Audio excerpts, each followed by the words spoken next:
আসসালামু আলাইকুম রহমতুল্লাহ। এইচএসসির ICT MCQ সিরিজে তোমাদের সবাইকে স্বাগতম। আমরা ক্যালকুলেটর ইউজ করে এই ডেসিমাল থেকে বাইনারি বা এরকম রূপান্তরগুলো আমরা খুব সহজে করতে পারি, কিন্তু আমরা হাতে কলমে আজকে জিনিসটা শিখবো কীভাবে খুব সহজে আমরা জিনিসটা বের করতে পারি এবং এই জিনিসটা আমাদেরকে অ্যাডমিশনে হেল্প করবে। সো তাহলে দেখো, আমরা এই জিনিসটাকে রূপান্তর করার জন্য আমরা একটা ছোট্ট ট্রিক্স কাজে লাগাবো। ট্রিক্সটাকে আমরা একটা সংখ্যার আকারে ড্র করবো।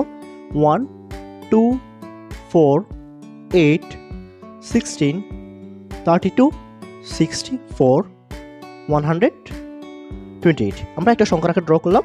এখন জাস্ট যেই জায়গায় এইচ হবে তার মানগুলো হবে সেখানে আমরা 1 বসাবো, যেই জায়গায় মান হবে না সেখানে আমরা 0 বসাবো, কারণ আমরা জানি বাইনারি ডিজিট 0 এবং 1। সো আমরা 38কে যদি রূপান্তর করতে চাই তাহলে আমাদের জিনিসটা আসতেছে কি 32 যোগ জিনিসটা এরকম আসতেছে না, আমরা 38কে যদি ভাঙি 32 যোগ 4 যোগ 2 এরকম আসতেছে, তাহলে আমরা এটাকে খুব সহজে কীভাবে রূপান্তর এখানে বসাবো। দেখো, 32-এর জায়গায় 1 দিব, আর যেখানে যেখানে হয় 4-এর জায়গায় 1 দিব, 2-এর জায়গায় 1 দিব, বাকি ডিজিটগুলো আমরা কী করবো 0 দিয়ে ফিল আপ করে দিব। তাহলে আমাদের সহজ রূপান্তর কত হলো? 1 0 0 1 1 0 2 বাইনারি রূপান্তর হয়ে গেল। আমরা যদি আরেকটা উদাহরণ দেখি, আমরা যদি 52 দেখি 52, এটাকে বাইনারিতে নিয়ে যাও, কীভাবে করবো? সেম সংখ্যার আগে আমরা বসাবো। সংখ্যার আগে 52 কত কত হয়?